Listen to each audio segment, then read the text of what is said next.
인생이란 무엇을 혹은 누구를 따르냐의 연속이 아닐까 생각해 봅니다. 태어나서 부모를 따르고 학교에 가서는 선생님의 가르침을 따라야 합니다. 또 유행을 따르기도 해요. 법과 규칙을 사회에서는 따라야 합니다. 어떤 사람들은 자기의 본능과 직감을, 인스팅트를 따라야 된다, 그렇게 얘기하는 분들이 있어요. 우리말에 친구 따라 강남도 간다, 이런 말이 있죠. 아이들에게는 이런 사람 절대 따라가지 말아라. 누구요? 낯선 사람 따라가지 말아라. 누구를 따르고 따르지 않느냐, 이것이 문제로다. That is the question. 나를 따라오라. 예수님께서 갈릴리의 어부들을 만나셔서 그렇게 얘기하십니다. 그리고 오늘도 예수님은 우리에게 Follow me, 나를 따르라 말씀하십니다. 우리는 꼭 반드시 어떠한 대가를 지불해서라도 예수님을 따르는 사람들이 되어야 합니다. 마가복음을 우리가 이제 1장 1절부터 강해함으로 말씀을 전하고 있습니다. 오늘 두 번째 시간입니다. 본문은 1장 이제 14절부터 20절까지의 말씀. 신약성경 53면, 54면에 있는 말씀, 마가복음 1장 14절부터 20절까지의 말씀을 제가 봉독하겠습니다. 요한이 잡힌 후 예수께서 갈릴리에 오셔서 하나님의 복음을 전파하여 이르시되 때가 왔고 때가 찼고 하나님의 나라가 가까이 왔으니 회개하고 복음을 믿으라 하시더라. 갈릴리 해변으로 지나가시다가 시몬과 그의 형제 안드레가 바다에 금을 던지는 것을 보시니 그들은 어부라.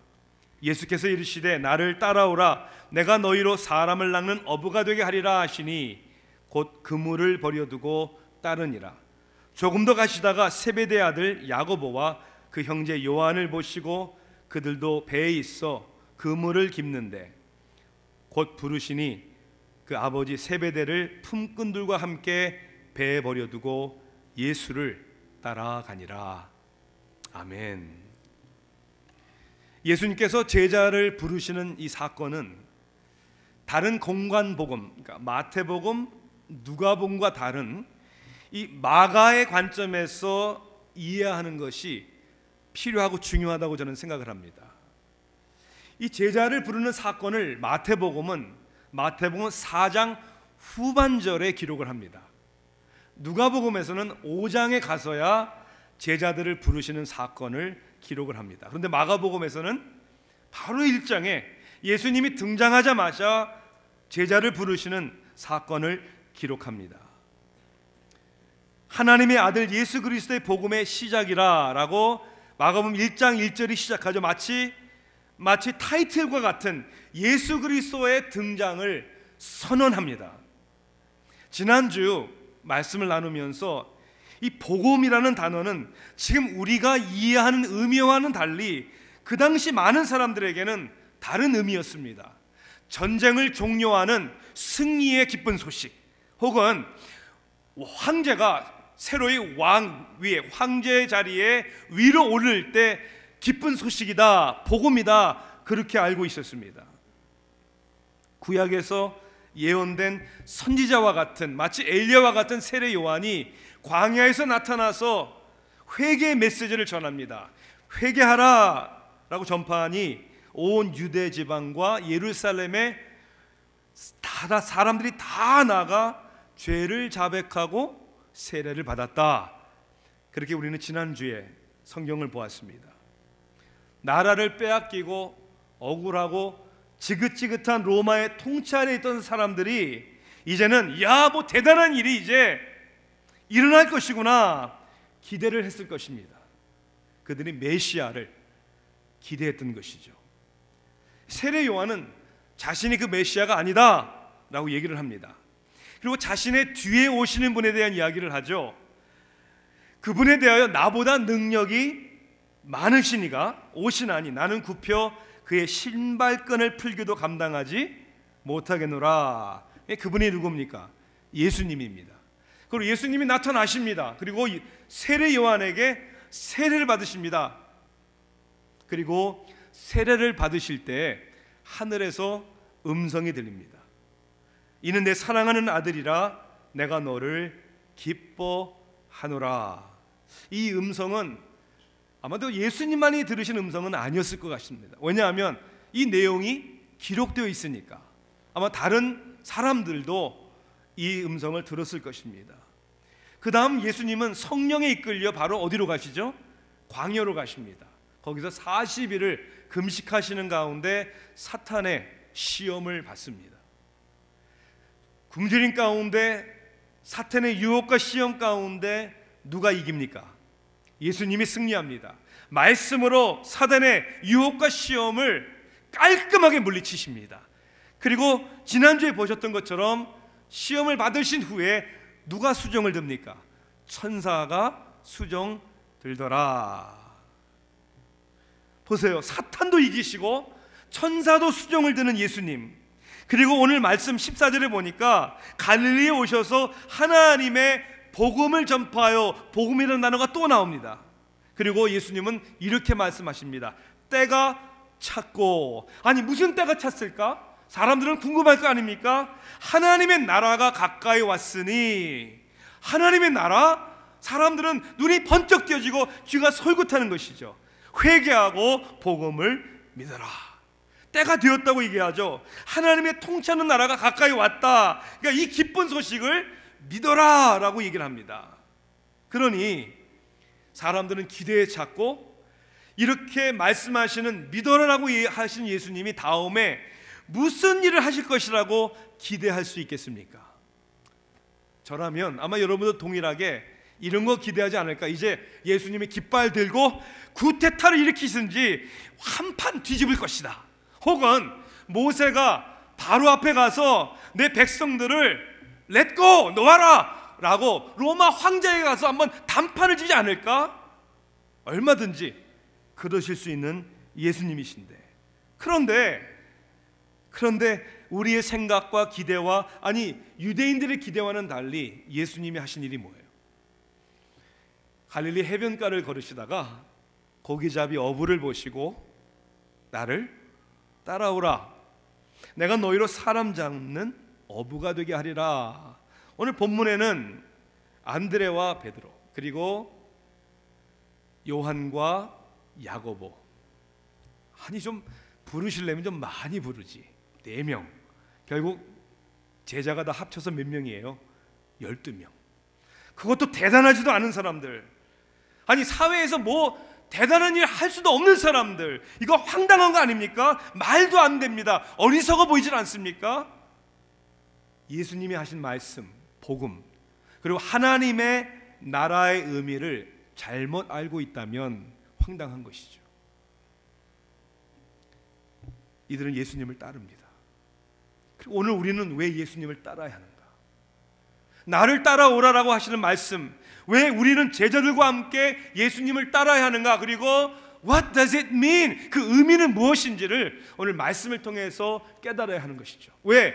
이것을 어떻게 깨달느냐가, 따를 것이냐 말 것이냐가 우리의 삶만이 아니라 여러분 우리의 삶의 모든 데스티니, 목적까지도 완전히 여러분 바꿀 것이기 때문입니다. 첫째는 이거죠. 왜 따라야 하는가? 의미가 뭐냐? 주님의 부르심의 초청이기 때문에 따라야 한다는 것이죠. 삶의 의미와 행복, 그리고 목적은 모두가 다 관계적이라고 우리는 생각해야 합니다. 아니 태어나면서부터 우리는 관계를 가지고 태어납니다. 그리고 살아가면서 우리의 선택에 의해서 관계를 맺습니다. 그러니 인생의 성공은 관계의 성공이다 라고 말할 수 있는 것이죠. 가장 중요한 관계가 어떤 관계일까요? 하나님과 나와의 관계입니다. 하나님과의 관계가 있어야 하고, 그리고 하나님과 나와의 관계가 건강해야, 우선이 되어야 비로소 다른 모든 사람들과의 관계가 건강해질 수 있고 행복해질 수 있는 것이죠. 제자들에게, 그리고 우리들에게 나를 따라오라 라고 하신 말씀은 관계를 위한 초청의 부르심이었습니다.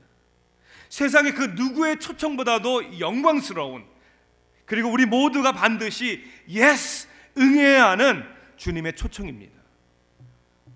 어떤 관계일까요? 첫째는 주님과 함께하기 위한 관계입니다. 마가복음을 이제 쭉 읽으면 3장에 가서야 이제 비로소 12명의 제자의 이름이 다 나옵니다. 그리고 예수님이 그들을 부르신 목적에 대해서도 이렇게 정확하게 표현합니다. 또 산에 오르사 자기가 원하는 자들을 부르시니 나온지라. 이에 12를 세우셨으니 이는 자기와 함께 있게 하시고. 어떻게 하시기 위하여? 함께 하기 위해서. 그 당시 유대인들에게는 랍비들에게도 많은 제자들이 있었습니다. 그런데 예수님이 제자를 삼는 것과 랍비들이 제자를 삼는 것에 차이점이 있었습니다. 랍비의 제자들은 제자들이 랍비를 찾아가서 나를 받아주세요 라고 요청해야 되는 것이었습니다. 그런데 예수님의 경우는 아니에요. 예수님이 찾아오셔서 예수님이 보시고 예수님이 선택하시는 전적인 예수님의 부르심이었습니다. 왜요? 함께하기 위해서, 관계를 맺기 위해서, 사귐이 있기 위해서. 자, 또 하나는 주님을 알아가기 위한 부르심이었습니다. 랍비는 제자들에게 율법을 가르쳤습니다. 지식을 가르쳤습니다. 세상의 지식을 가르쳤죠. 그러나 예수님과의 우리의 관계는 가르침만을 받는 것이 아니라 예수님을 알아가는 것이죠. 함께하면서 예수님을 더욱 알기 위해서. 사도 바울은 그래서 에베소 4장 13절에 우리가 다 하나님의 아들을 믿는 것과 아는 일에 하나가 되어 온전한 사람을 이루어, 그렇게 고백이 되어 있죠. 빌립보서 3장 8절에서는 또한 모든 것을 해로 여김은 내 주 그리스도 예수를 아는 지식이 가장 고상하기 때문이라. 뭐가 제일 중요한 거예요? 우리 관계에서도 그렇잖아요. 서로를 아는 겁니다. 주님을 아는 것, 이것이 제자로서의 부르심, 초청입니다. 우리 사람 관계에도 서로를 얼마나 믿느냐라는 것은 서로를 얼마나 잘 아느냐에 달려 있어요. 그럼 어떻게 하면 서로를 잘 알 수 있을까요? 그것은 서로 시간을 많이 보내야죠. 그리고 서로를 얼만큼 경험하느냐에 달려 있는 것이죠. 때로는 우리가 서로를 알아가는 데 있어서 실망이 되고 상처가 될 때가 있습니까? 없습니까? 있어요. 그래서 새로운 사람을 깊이 알아가기를 두려워하는 사람들이 참 많습니다. 신앙생활도 마찬가지예요. 보면 교회 안에서 믿음 가운데 만났다 하지만 다 사람인 거로 실망합니다. 상처를 주고받을 때가 많아요. 그래서 더 이상 상처받기 싫어서 관계를 꺼리는, 깊이 들어가지 못하는 그런 분들이 참 많은 것 같습니다. 이해합니다. 하지만 그건 손해입니다. 내가 손해보는 게 더 많습니다. 때로는 실망과 상처가 있어도 주님을 아는 것이 너무나도 중요하기 때문에 어떠한 대가도 지불하고자 하는 그런 각오가 있어야 합니다. 어떻게 하면 주님을 더욱 알 수 있는 것일까요? 어떻게 지금 내 눈앞에 보이는 것도 아닌데 주님과 어떻게 함께 할 수 있는 것일까요? 그것은 우리 주님이 말씀에 대해 육신에 되셨기 때문에 하나님의 말씀을 대하는 것입니다. 이 말씀을 가까이 하는 것이고 이 말씀대로 살아가는 것입니다. 그러므로 지금도 여러분의 삶 속에 이 말씀 가운데 주님을 만나시기를, 주님을 경험하시기를, 순종하시기를 주님의 이름으로 축원합니다. 이것이 관계로서의 초청이기 때문에 따라야 하는 것이죠. 자, 두 번째는 주님이 주시는 삶의 비전 때문에 예스, 그리고 따라야 되는 것이죠. 내가 무엇을 하느냐, 어떻게 하느냐도 우리 인생에서 중요하지만 왜 하느냐가 더 중요한 거예요. 열심히 살지만 결국 우리 인생의 끝 그림이 더 중요한 거 아니에요? 궁극적으로 이루어져가 하는 것이 목적이 뭐냐, 그게 중요한 것이죠. 그래서 우리는 삶의 비전이다 이렇게 얘기하잖아요. 우리의 삶의 비전은 나에게 무엇이 중요하냐에 따라 다를 수 있습니다. 제자들에게 예수님은 이제까지 그들이 살아왔던 삶의 가치관이나 비전과는 전혀 다른 가치관과 비전을 그들에게 던져주셨습니다. 나를 따라오라. 이전에는 고기 잡는 사람들이 되었는데 이제는 사람 낚는 어부가 되게 하리라.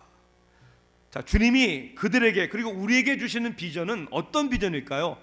이렇게 생각할 수 있죠. 첫째는 하나님의 사람들에 대한 비전입니다. 왜요? 사람보다 중요한 것이 없기 때문에 그렇습니다. 이제까지 고기 잡는 일들이 중요했죠. 여러분, 요한과 야고보의 경우를 보면 배를 소유하고 있었다는 걸 우리가 알 수 있습니다. 그리고 아버지를 품꾼에게 맡겼다는 말을 들어보니까 자기들만이 아니라 고기를 잡는 일꾼들이 그 가정에 있었습니다. 어느 정도 이룬 삶의 성취, 성공이 있었죠. 그런데 예수님이 부르시자 그것을 한순간에 다 내려놓고, 우리말 성경이 참 번역이 잘 됐다고 생각을 합니다. 우리말 성경이 어떻게 번역되어 있죠? 버리고라고 되어 있어요. 왜 버립니까? 중요하지 않으니까. 그 자체가 중요한 것이 아닌 게 아니라 내가 붙잡아야 되는 것이 중요하니까 그것과 비교해 볼 때는 이건 버릴 수 있는 거야. 가족이 나쁜 게 아니에요. 우리 커리어가 나쁜 게 아니에요. 그러나 영원한 것이 아니기 때문에 거기에 우리의 인생과 목숨을 걸어서는 안 되기 때문에 하나님의 사람들에 대한 비전이고요. 두 번째는 하나님의 나라에 대한 비전입니다. 한 나라의 주권을 위한, 해방을 누리기 위한 그 중요성도 있지만 더 중요한 영적이고 그리고 하나님의 통치가 있는 그러한 나라를 생각하는 비전입니다.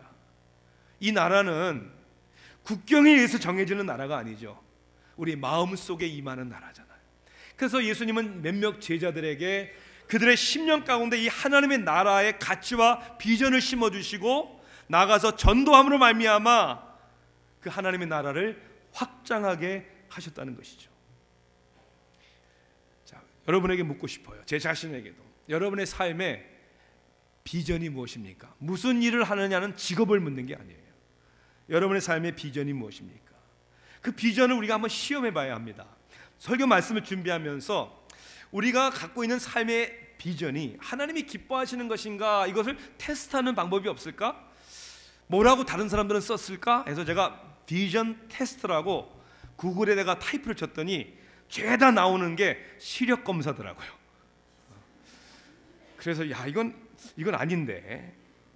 그래서 나름대로 그냥 고민을 했어요. 하나님께 제가 제 삶의 비전을 갖는데 이 비전이 하나님이 기쁘시게 여기는 비전일까 아닐까를 어떻게 알 수 있을까? 세상 사람들은 어떤 삶의 결정을 내릴 때, 계획을 세울 때 이게 안전한가? 그리고 이게 나에게 가장 유익한가? 베네핏이 많이 돌아오는가? 나를 출세케 하는가? 사회적으로 사람들에게 인정받고 다른 사람들이 부러워하는 것인가? 이게 사람들의 기준이지만 우리 예수 믿는 사람들은 달라야 되는 것이죠. 삶의 비전을 세울 때 첫째는 이거예요. 이것이 하나님의 영광을 위한 것인가? 6가지를 나눌게요. 첫째는 하나님의 영광을 위한 것인가? 아무리 그럴싸해도 대단해 보여도 결국 하나님의 영광을 위한 것이 아니면 그건 아무것도 아니에요. 두 번째는 이겁니다. 이 비전을 통하여 나와 하나님의 관계가 더 깊어질 것인가? 여러분 이거 아세요? 하나님의 일을 열심히 하면서 하나님의 관계를 소홀히 할 수 있다는 것. 하나님과의 관계를 더 깊게 할 것이냐. 세 번째는 이거죠. 이 비전이 공동체의 덕을 세울 것이냐. 나만 좋으면 뭐합니까? 교회를 위해, 가족을 위해, 믿는 사람들을 위해, 하나님의 나라를 위해 common good, 덕을 세워야죠. 네 번째 테스트는 이거예요. 지금 내가 갖고 있는 비전이 하나님이 나에게 주신 성령의 은사를 최대한 활용하게 하는가?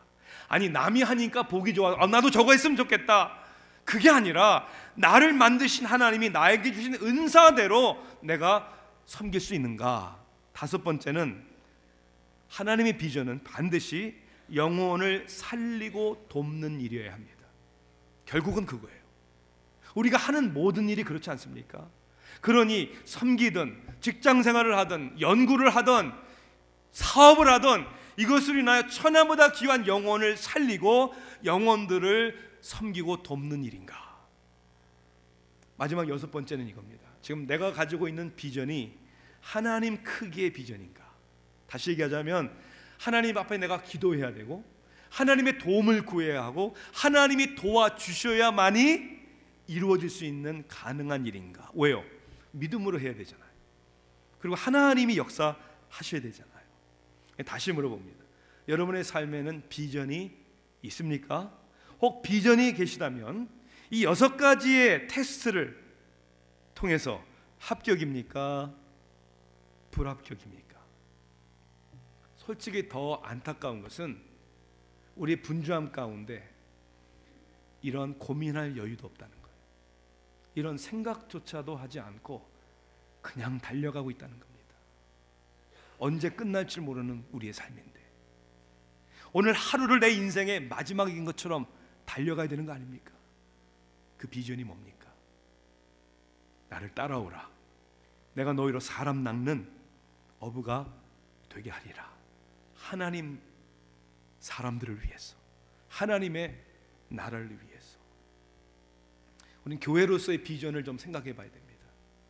아틀란타 세교의 비전이 뭘까? 부흥하는 것입니까?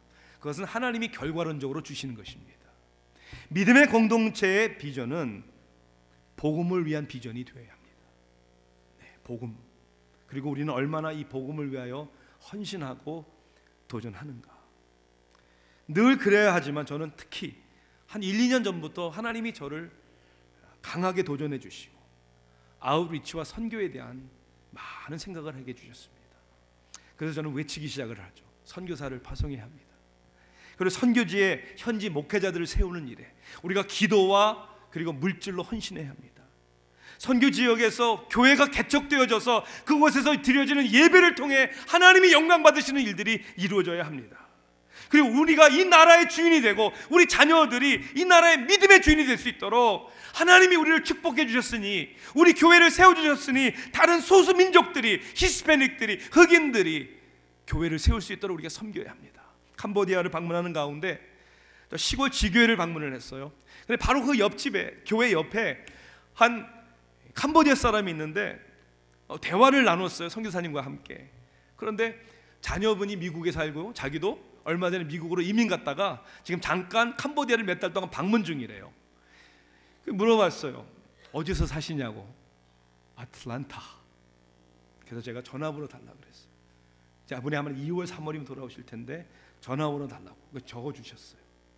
우리 집에 초청해서 내가 전도해서 캄보디아 교회를 소개를 하든지, 이곳에도 캄보디아 사람들을 위한 교회가 세워지기를 내가 기도해야 되겠다. 사람들은 이렇게 생각할 수도 있죠. 저도 그렇습니다. 교회 재정이 늘 힘들고 어려운데 또 이제까지 한 번도 하지 않았던 선교 약정까지 왜 저렇게 하시나? 이제까지 한 번도 안 했다고 평생 영원토록 하지 말아야 합니까? 중요한 일이 나면 안 해왔던 일도 해야죠. 가치관의 문제가 아닐까요? 이번 한 주간에 말씀 준비하는 가운데 저는 그런 생각을 했습니다. 제가 매주 우리 교육자들과 함께 아침 혹은 점심, 어떤 저녁까지 있을 때 이렇게 식사하는 시간이 여러 번이에요. 그러니까 근데 억울하게 항상 제가 내더라고요. 거의. 네. 좀 더치페이 하자고 좀 얘기하고 싶은데, 그러니까 일주일에도 몇 번 외식을 하니까 이게 우리말로 장난이 아니더라고요. 곰곰이 생각해요. 그게 아까워서가 아니라 제 마음에 내가 일주일에 몇 번 외식하는 거를 줄이고 집에 가서 밥 먹고 하면 내가 얼마든지 더 주의를 위해서 헌신할 수 있겠다. 그런 마음을 가졌어요. 그런 생각을 했단 말이에요. 하나님의 나라가 중요하고 천하보다 귀한 영혼이 정말 중요하다면 그런 고민을 해야 되는 것이죠. 이왕 얘기하니까 정말 솔직하게 제가 지난 한 주 동안에 저는 정말 마음이 굉장히 힘들었어요. 왜 힘들었냐면 이런 반성을 해보는 거예요. 몇 주부터 이렇게 우리 함께 약정 헌금하십시다. 다 할 수는 없잖아요. 그런데 지난 주까지 보니까 우리 교인들의 10%도 안 하셨더라고요. 물론 아직 1월이 오늘, 다음 주 31일까지 있으니까 힌트입니다. 예. 그런데 제 마음이 왠지 이런 마음이 들었어요. 내가 목회를 잘못했나 보다. 내가 어떤 모양이든지 말씀을 잘못 가르쳤든지 아니면 내가 어떤 모양이든 내가 목회를 잘못했나? 혹은 이것이 우리 교회와 성도님들의 수준인가? 누구를 나무라기보다는 제 자신이 너무 힘들었어요, 솔직하게. 그리고 이것을 누구를 위한 일이 아니기에 저는 하나님 앞에 기도하는 가운데 담대히 외쳐야 된다라는 확신을 가졌습니다.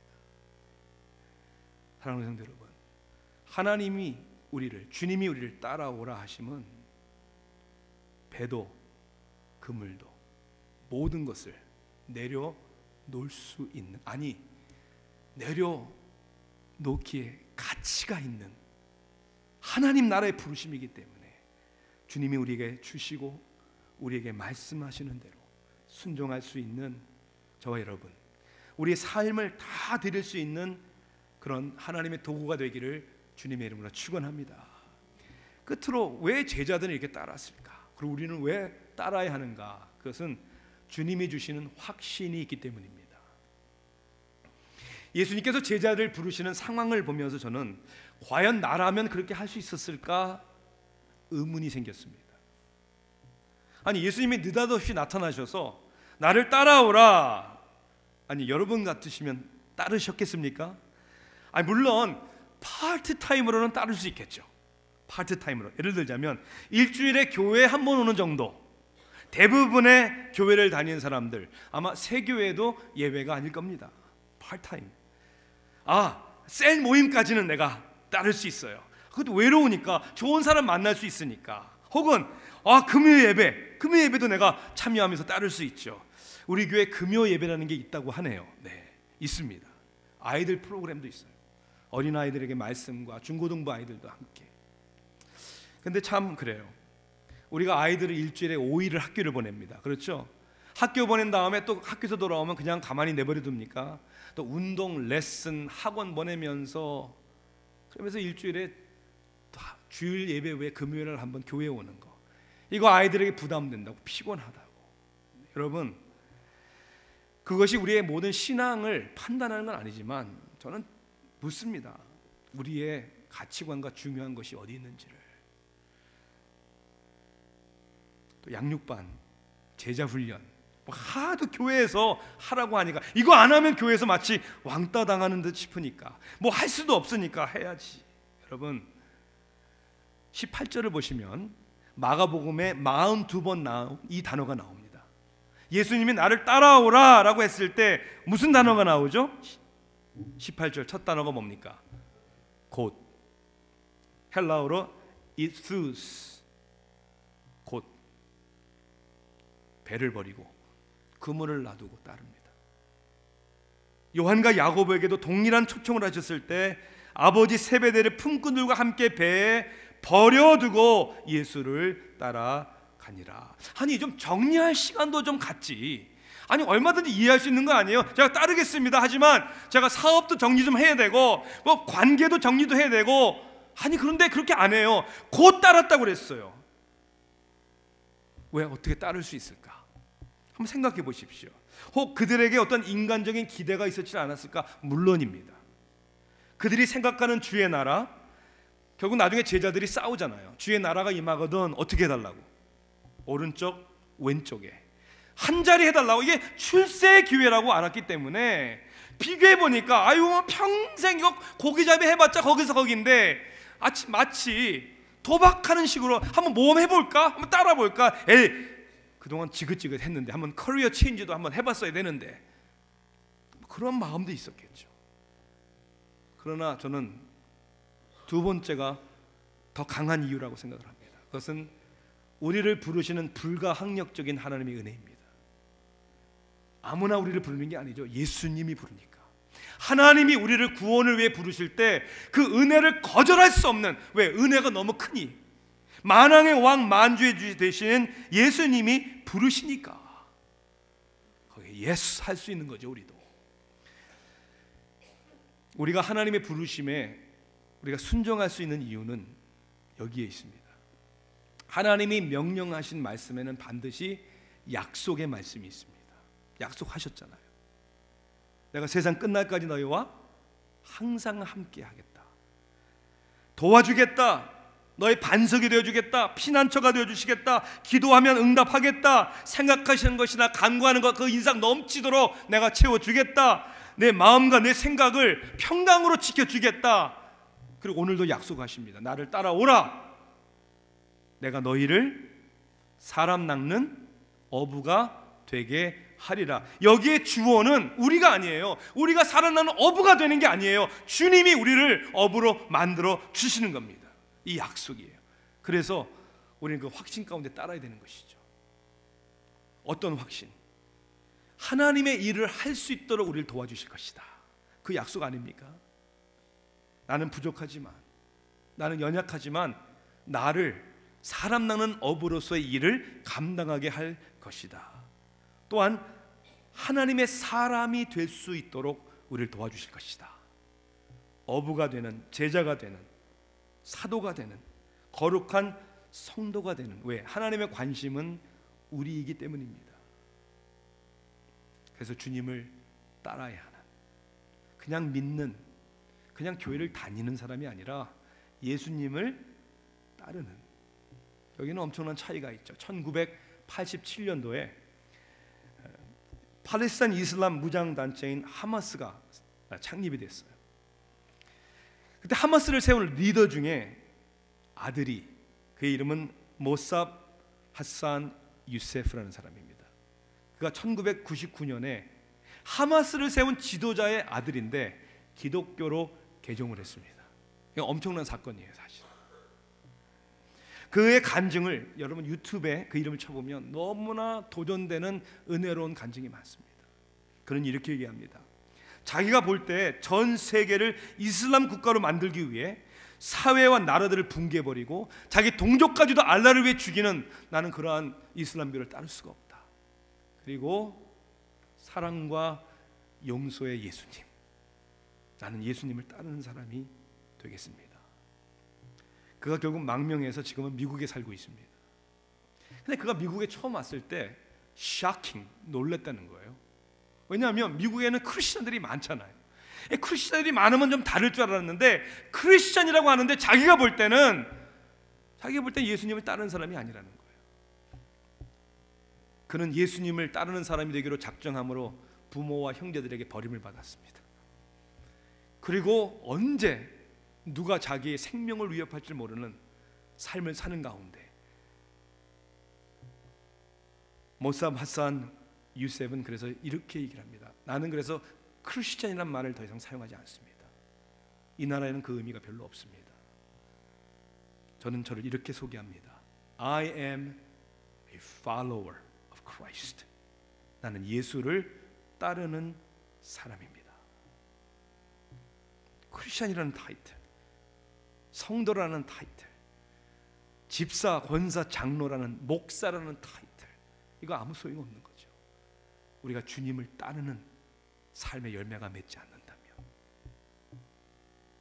그래서 데이비드 프레슨 레디클이라는 책에서 이렇게 얘기를 하죠. 우리에게 있어서의 질문은 하나님의 뜻을 알 수 있느냐가 아니다. 하나님의 뜻을 알죠. 우리의 질문은 하나님의 뜻에 순종할 것이냐. 네. 우리는 함께 동행하기 위해서 평생을 함께 갈 배우자와 결혼할 때 서로 서약을 합니다. 제가 어느 참 서약식을 이렇게 내가 인터넷에 보니까 이렇게 남편 될 사람이 아내 될 사람에게 이렇게 서약하는 글이 있더라고요. 저 남편 누구누구는 이렇게, 그죠? 그대 누구누구를 아내로 맞이하여 기쁠 때나 슬플 때 함께 그리하도록 애쓰고, 건강하거나 아플 때 한결같이 사랑하고, 가난하거나 부할 때 온 마음과 마음 다해 보호하여, 세상에 오직 그대만을 영원한 동반자로 여겨 성심과 생명을 다하는, 그대가 전혀 부끄러워하지 않을 만한, 겉과 속이 다르지 않는 남편으로 살아갈 것을 오늘 하나님과 증인들 앞에서 곧게 약속합니다. 여러분, 이 이하의 서약을 우리는 받을 수 없잖아요. 그렇죠? 전부를 함께 갈 사람이라면 everything을 내놔야죠. 상황과 환경에 의해서 달라지는 어떤 조건부적인 약속이 아니잖아요. 하물며 주님과의 관계는 어떠해야 되겠습니까? 예수님은 하늘 보좌를 버리시고 육신의 몸을 입고 이 땅에 오셨습니다. 여우도 굴이 있건만 인자는 머리 둘 곳이 없다. 지극히 평범하고 없는 사람처럼 이 세상을 사셨습니다. 그리고 모진 배신과 고통을 당하시고 십자가의 죽음을 당하셔서 다 이루었다. 우리와의 관계가, 아니 우리와 결혼하기를 위해서 우리의 죄값을 치르시기 위하여 죽으셨죠. 나와 함께 하자. 우리 서로 알아가자. 내가 너와 함께 할게. 내가 너를 도울게. 그 예수님이 저와 여러분에게 Follow me, 나를 따라오라 라고 얘기하는 것이죠. 우리의 인생은 누구를 따를 것이냐 말 것이냐에 결정짓는 것이죠. 오늘 우리는 세상의 유행도 어떤 것도 아닌 난 예수님만 따르겠습니다. 예수님을 알아가고 예수님을 위한 삶의 비전을, 그리고 예수님을 도움을 받으며 하나님의 영광을 위해 살겠습니다. 그러한 예수를 따르는 제자들이 저 여러분 되기를 주님의 이름으로 축원합니다. 기도하시겠습니다. 사랑의 하나님, 우리는 너무나도 민감하게 세상의 유행, 다른 사람들에게 인정받고 성공하기 위해서 살 때가 얼마나 많은지요. 사실 아무것도 아닌데 내가 아무리 붙잡고 있어도 어느 날 결국 다 두 손 빈손으로 이 세상을 떠나야 할 텐데, 하나님, 저희들 영원한 하나님 나라의 백성으로 부르셨으니 하나님의 부르심에 합당한 주님을 따르는 제자의 길을 걸어가게 하소서. 힘이 들고 부담이 되지만 내 영혼 즐거이 주님을 따르겠습니다. 주께 나의 삶을 드립니다. 예수 그리스도의 이름으로 간절히 기도하옵나이다. 아멘.